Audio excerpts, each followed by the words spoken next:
हम ये डिस्कस कर रहे थे कि अगर क्रिमिनल केस नॉन प्रोसिक्यूशन के बुनियाद पर डिसमिस डिफ़ॉल्ट हो जाए तो आपके पास कौन सी रेमेडी है। हम ये डिस्कस कर चुके हैं कि एक रेमेडी तो ये है कि उसको अपर फोरम पर चैलेंज किया जाए, और जो सेकेंड रेमेडी है जो इजी है और उसी कोर्ट में वही रेमेडी मौजूद है, अवेलेबल है, वो हम डिस्कस करेंगे। हमारे सामने जो केस ला है उसकी जो रेफरेंस साइटेशन है 2001 PCRLJ पेज जो है 611 कराची हाई कोर्ट की जजमेंट है। इसमें डिस्कस किया गया है para a criminal procedure code 1898 section 203 cognizable and non-compoundable offense, dismissal of case for non-prosecution, case arising out of the cognizable and non-compoundable offenses could not be dismissed for non-prosecution। इसमें एक important principal discuss किया गया है कि इस तरह complaint या FIR जिसमें जो ऑफेंसेस हो वो कॉग्निजेबल हो और नॉन कंपाउंडेबल हो तो उसको अदम पैरवी की बुनियाद पर खारिज नहीं किया जा सकता है। और पिछले प्रेसिडेंट केस लॉ में हम ये भी डिस्कस कर चुके हैं कि जब क्रिमिनल केस फाइल किया जाए, एडमिट हो जाए, तो फिर नॉन प्रोसिक्यूशन के बुनियाद पर उसको खारिज नहीं किया जा सकता है। ये 2 ग्राउंड्स होते हैं कि इस तरह dismissal due to non prosecution is illegal, not valid. और पैरा बी में एडमिनिस्ट्रेशन ऑफ जस्टिस एक प्रिंसिपल डिस्कस किया गया है, court while imparting administrating the justice had to avoid technicalities, कि जब कोर्ट जस्टिस प्रोवाइड कर रहा हो या कोर्ट प्रोसीडिंग कर रहा हो, एडमिनिस्ट्रेशन कर रहा हो, तो टेक्निकलिटीज़ से दूर रहे, अवॉइड टेक्निकलिटीज़, यानी टेक्निकलिटीज़ को सामने ना लाए कि अब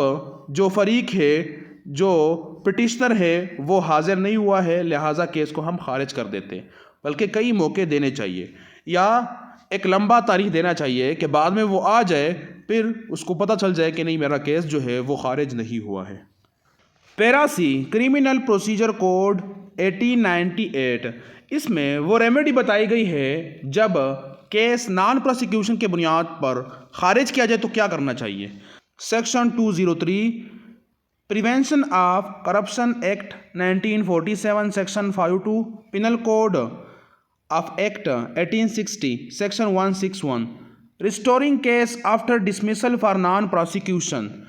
trial court on filing direct complaint by complainant held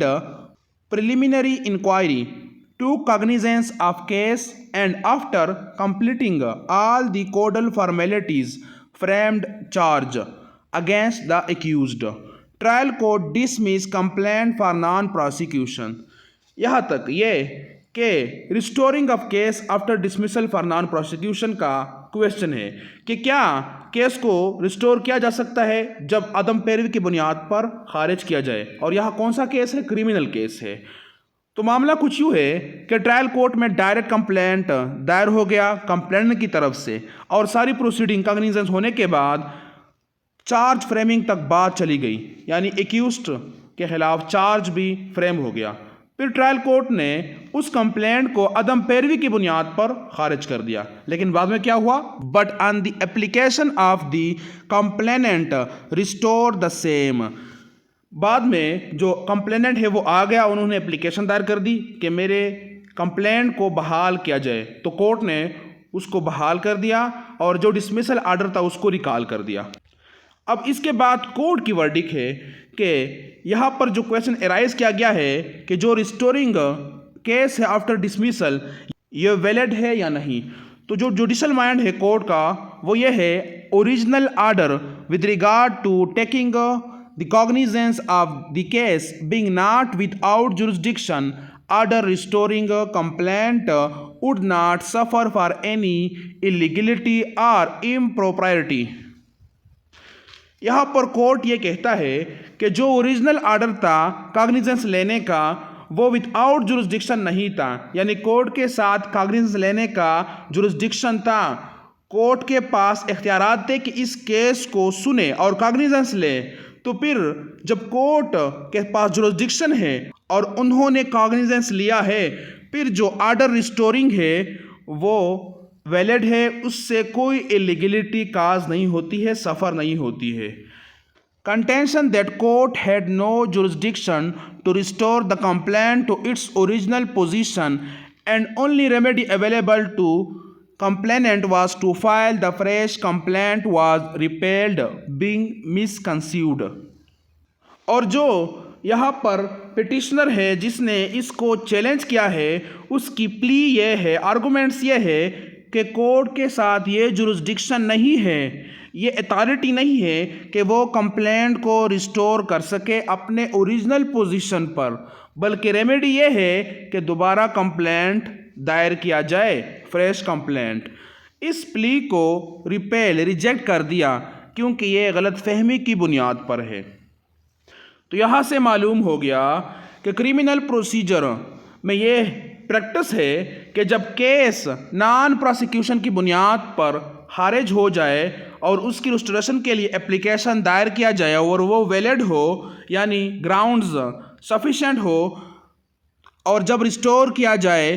तो ये जो एक्शन है या ये जो प्रोसीडिंग है कोर्ट की तरफ से ये वैलिड है। यानी ये प्रोसेस है कि नॉन प्रोसिक्यूशन की बुनियाद पर जो डिसमिसल है उसके ख़िलाफ़ रिस्टोरेशन की एप्लीकेशन दी जा सकती है कि कोर्ट जो है वो मेरे केस को बहाल करे। और इसी तरह प्रोसीडिंग प्रैक्टिस जो है वो वैलिड है, लीगल है। तो हमारे पास ये रेमेडी होगी कि हम एप्लीकेशन ऑफ रिस्टोरेशन दायर करें क्रिमिनल कोर्ट में, और यही एक प्रेसिडेंट हम पेश करें कि इस तरह प्रैक्टिस एग्जिस्ट होती है क्रिमिनल प्रोसीजर में, क्रिमिनल प्रैक्टिस में। और दूसरी रेमेडी ये है कि फ्रेश कंप्लेंट दायर किया जाए।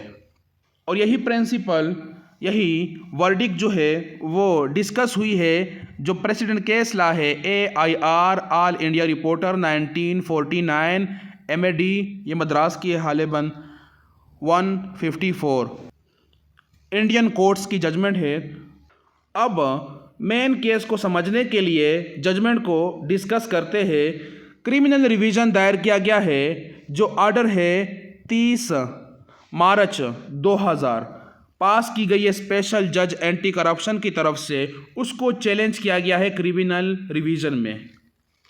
उसको चैलेंज किया गया है क्रिमिनल रिवीजन में। अब जो फैक्ट है वो इस तरह है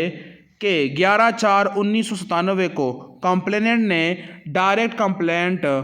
दायर कर दिया ट्रायल कोर्ट के सामने। इंक्वायरी होने के बाद फिर क्या हो गया, फॉर्मेलिटीज़ पूरे हो गए, चार्ज भी फ्रेम हो गया एक्यूज्ड के ख़िलाफ़ इस डेट पर। मगर ये कि 19/2/2000 पर ट्रायल कोर्ट ने कंप्लेंट को खारिज कर दिया नॉन प्रोसिक्यूशन की बुनियाद पर। फिर कंप्लेनेंट आता है 8/3/2000 और एक एप्लीकेशन मूव करता है, दायर करता है बिफोर ट्रायल कोर्ट, और अपना एक्सक्यूज़ पेश करता है उसकी हाज़िरी का। और फिर कोर्ट जो है वो रिकॉल करती है जो आर्डर उसने पास किया है डिसमिसल का, और जो आर्डर की डेट है वो 19/2/2000 है, उसकी रिकॉलिंग की प्रे मांगी गई है। उसके बाद कोर्ट जो है एप्लीकेशन को एक्सेप्ट कर देते हैं और 30/3/2000 पर उस कंप्लेंट को रिस्टोर कर देते हैं अपने ओरिजिनल पोजीशन पर, जिसको चैलेंज किया गया है उसको कहते हैं इम्प्यूट आर्डर। के इस तरह जो रिकॉलिंग है या जो रिस्टोरेशन है यह क्रिमिनल प्रैक्टिस में एग्जिस्ट नहीं है, इसलिए क्रिमिनल रिवीजन दायर की गई है। मगर कोर्ट बताती है कि रिकॉर्ड से पता चलता है कि यहाँ पर कॉग्निजेबल और नॉन कंपाउंडेबल ऑफेंसेस का केस है, लिहाजा उसको नॉन प्रोसिक्यूशन के बुनियाद पर खारिज नहीं किया जा सकता है और टेक्निकलिटीज़ को अवॉइड कर देना चाहिए प्रैक्टिस में, एडमिनिस्ट्रेशन ऑफ जस्टिस में। और उस प्ली को भी रिजेक्ट किया जाता है कि फ्रेश कंप्लेंट दायर किया जाए, क्योंकि जिसके पास जुरिस्डिक्शन है कॉग्निजेंस लेने का वो ये भी प्रैक्टिस कर सकता है कि जो कंप्लेंट है उसको ओरिजिनल पोजीशन पर बहाल करे। लिहाजा जो क्रिमिनल रिवीजन दायर किया गया है और जो एप्लीकेशन दायर किए गए हैं वो क्या होते हैं, know consider and stands dismiss along with listed application.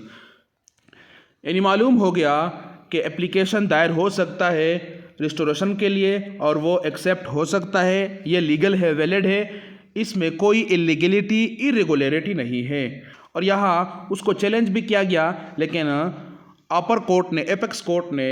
उस रिकॉलिंग आर्डर को बहाल रखा, यानी रिस्टोरेशन ऑफ कंप्लेंट को बहाल रखा और बताया कि इसमें कोई इलीगलिटी रेगुलरिटी नहीं हुई है। लिहाजा जो